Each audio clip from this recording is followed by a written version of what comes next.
In this video, we are going to see how to enter a leave adjustment for an employee in our ERP system.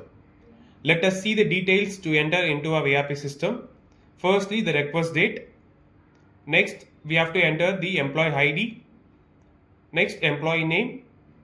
Next field will be leave type. We have to choose the which leave type.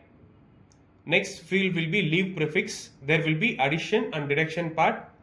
We will choose the addition part for this entry. Next will be the mode. We have to enter the mode. Next field will be days. We have to enter how much days of leave adjustment for this particular employee. Next field will be the reason part.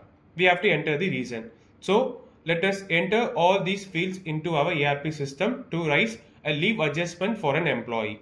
Let us log in our ERP system. Enter the username and credentials.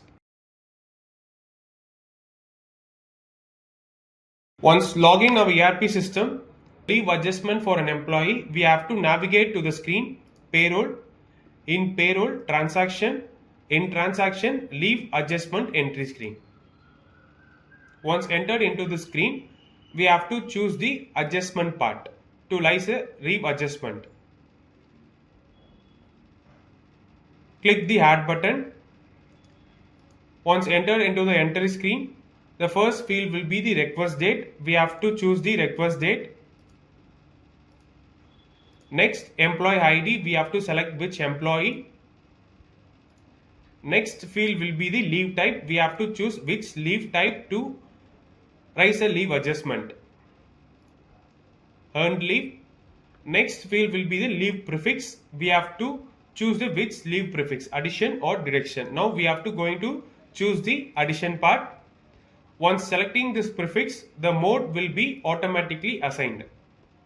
Next, we have to enter the days part. The final field will be the reason. Enter the reason.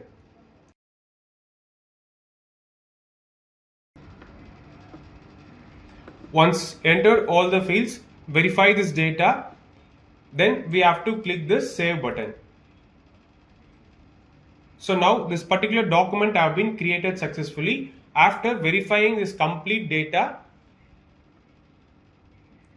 we should click this particular post button. Now this particular document have been posted successfully. Now this particular employee profile, the particular leave type will be added for this particular employee. Thank you for watching.